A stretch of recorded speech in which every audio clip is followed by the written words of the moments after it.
Hello everyone, मैं नीरज शर्मा आप सभी का क्लास में बहुत बहुत स्वागत करता हूं। आज की वीडियो में हम लोग देखने वाले हैं जो वैकेंसी आया हुआ है छत्तीसगढ़ राज्य सहकारी बैंक में। इसका हमने पिछले वीडियो में देखा था कि इसमें जो नोटिफिकेशन है, इसका मतलब जो पेपर कटिंग है उसके बारे में हम लोगों ने डिस्कस किया था। और उसका जो फुल डिटेल कि आखिर उसमें कौन सा उसमें क्वालिफिकेशन रखा गया है, क्या आप उस पोस्ट के लिए एलिजिबल हैं या नहीं है, ये सारी डिटेल हम लोग आज के वीडियो में देखने वाले हैं।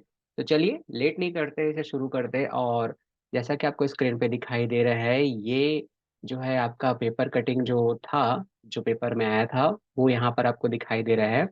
और इसमें जो मैं पोस्ट की बात करूं, हम एक एक करके देखते हुए चलेंगे और उसके क्वालिफिकेशन को भी समझते हुए चलेंगे। तो जैसा कि आपको यहाँ पे स्क्रीन पे दिखाई दे रहा है, ये यहाँ पर जो चार टाइप के जो पोस्ट है, सबसे पहला कनिष्ठ प्रबंधक और कनिष्ठ प्रबंधक संवर्ग, ट्रेजरी विशेषज्ञ, इसे मुख्य लेखापाल भी कहते हैं, उप प्रबंधक और सहायक प्रबंधक। आप देख सकते हैं इसके जो पेमेंट का जो लेवल है वो लेवल 10 to लेवल 7 है में। ये बहुत ही बढ़िया ये पैकेज है और ये बहुत ही बढ़िया ये आपका जो है वेतनमान है। तो चलिए जानते हैं इसके डिटेल्स को कि आखिर इसमें क्या क्वालिफिकेशन रखा गया है। तो देखिए यहाँ पे कनिष्ठ प्रबंधक के लिए जो क्वालिफिकेशन है कि आपको किसी भी मान्यता प्राप्त विश्वविद्यालय से क्या करना है, प्रथम श्रेणी में याद रखिएगा, आपको स्नातक उपाधि होनी चाहिए, है ना। इसके साथ साथ एमबीए होना चाहिए या फिर सीए या फिर आईसीडब्ल्यूए या फिर एमकॉम। इनमें से अगर आपने कोई भी डिग्री लिया हुआ है, यानी कि आपने कोई भी पढ़ाई किया हुआ है, तो आप इस पोस्ट के लिए एलिजिबल हैं। दूसरा यहाँ पर जो है कि कनिष्ठ प्रबंधक संवर्ग, तो यहाँ पर दिया हुआ है किसी मान्यता प्राप्त विश्वविद्यालय प्रथम श्रेणी में ही, और साथ ही साथ एमबीए। अच्छा, एमबीए में देखिएगा बैंकिंग या फाइनेंस है, सभी एमबीए को यहाँ पे नहीं कंसिडर करेगा, सिर्फ बैंकिंग और जो फाइनेंस है उसे ही कंसिडर किया जाएगा, इस बात का ख्याल रखिएगा। और साथ ही साथ आईसीए, सीए, आईसीडब्ल्यूए और एमकॉम तो यहाँ पर शो हो ही रहा है। उप प्रबंधक के लिए भी यहाँ पर देखिए यही सेम टू सेम ये क्वालिफिकेशन रखा गया, और सहायक प्रबंधक के लिए भी यही यही रखा गया है। इस बात का ख्याल रखिएगा, इन सभी जो चार जो मैंने पोस्ट बताया कि प्रथम श्रेणी, इस शब्द पे ध्यान दीजिएगा, प्रथम श्रेणी। तो प्रथम श्रेणी ही मांगा गया है ना। अगर आपका प्रथम श्रेणी नहीं है तो आप इस पोस्ट के लिए एलिजिबल नहीं है, इस बात का ख्याल रखिएगा। एक और बात, ऐसा होता है कि जो अ, बोलना चाहिए, आरक्षित श्रेणी के जो कैटेगरी होते हैं, कैटेगरी के जो कैंडिडेट होते हैं आरक्षित श्रेणी के, उसमें ये होता है कि उन्हें कुछ छूट दिया जाता है। इसका मतलब कि उन्हें 5% का छूट मिलता है परसेंटेज में, है ना, मैं परसेंटेज की बात कर रहा हूँ। तो वो यहाँ पर नहीं है। क्यों नहीं है, इसका रीजन मैं बताऊंगा लास्ट में। लेकिन यहाँ पर ध्यान दीजिएगा कि वैसा छूट नहीं है। अगर आपका फर्स्ट डिवीजन है तो है, नहीं है तो नहीं है। किस में फर्स्ट डिवीजन होना चाहिए, तो आपका स्नातक में फर्स्ट डिवीजन होना चाहिए, इस बात का ख्याल रखिएगा। बाकी अगर आप जो है एम कॉम या फिर आपने एमबीए किया हुआ है और अगर आपका वहाँ पे मान लीजिए कम परसेंटेज है, तो भी वहाँ पर कोई दिक्कत नहीं है, लेकिन आपका स्नातक में फर्स्ट डिवीजन होना ही चाहिए।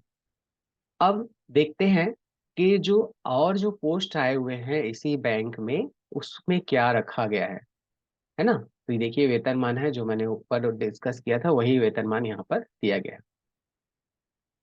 अब इसके साथ साथ इन बैंक में, अपेक्स बैंक में, यहाँ पर और चार टाइप के यहाँ पे पोस्ट आए हुए हैं, और देख सकते हैं आप ये टोटल 398 यहाँ पर पोस्ट है।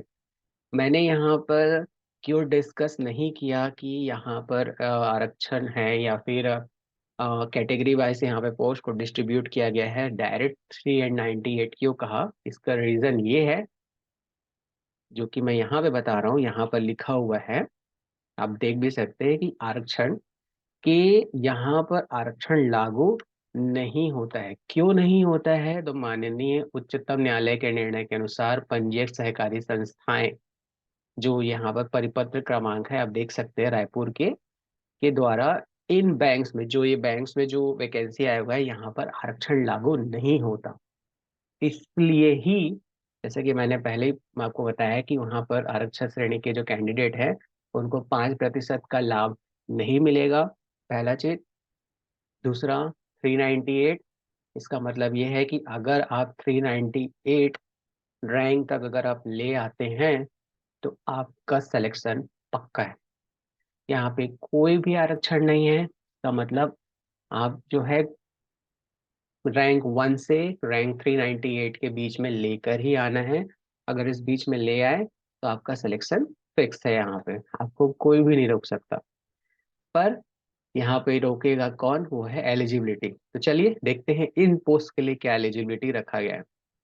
तो देखें, कार्यालय सहायक के लिए जो यहाँ पर एलिजिबिलिटी रखा गया है, और वो है किसी मान्यता प्राप्त विश्वविद्यालय से 50% अंकों सहित स्नातक उपाधि। इसका मतलब ये है कि आपका ग्रेजुएशन में कितना प्रतिशत होना चाहिए, 50%।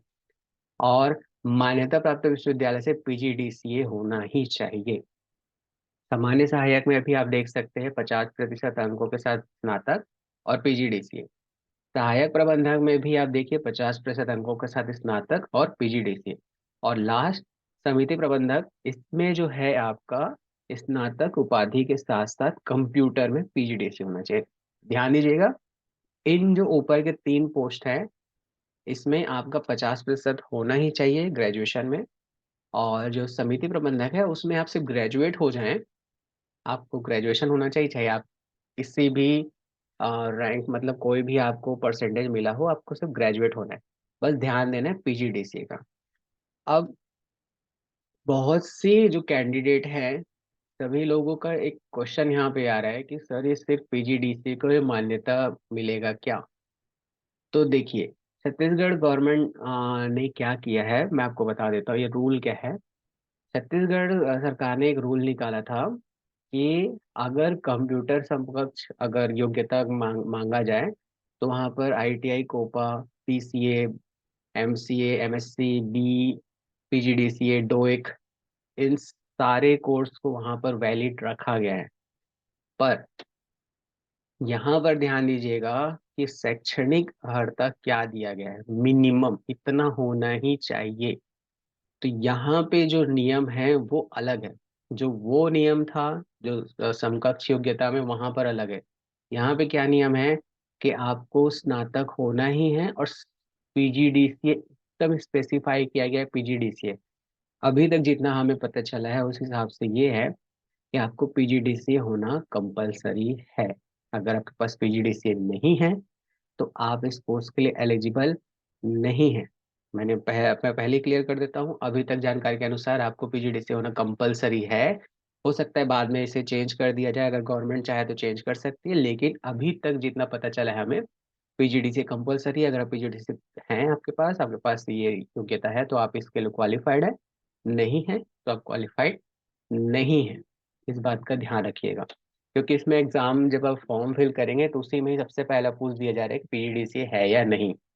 वहीं पर अगर आप ना क्लिक कर देते, नहीं पे क्लिक करते, तो आप जो है फॉर्म फिल ही नहीं कर सकते।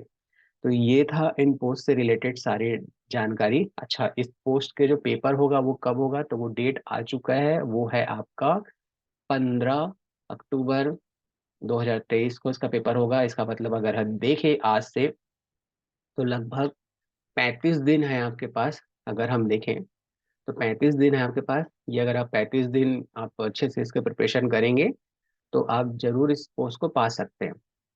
और प्रिपरेशन क्या करना है, क्या उसके लिए सिलेबस होगा, किन पॉइंट्स को पढ़ना है, कौन से पॉइंट्स को नहीं पढ़ना है, ये सारी डिटेल हम लोग पढ़ेंगे इसके नेक्स्ट वीडियो में इससे संबंधित सारी डिटेल, सारा सिलेबस आपको पता चल जाएगा। तो इसे देखने के लिए आप हमारे चैनल को फॉलो करते रहिए, और साथ ही साथ ऐसे इंफॉर्मेटिव वीडियोस को अगर आपको पाना है तो आप बेल आइकन को भी जरूर प्रेस कीजिए, ताकि जब भी हम ऐसे वीडियोस लेकर आए तो आपको नोटिफिकेशन मिलता रहे। Thank you.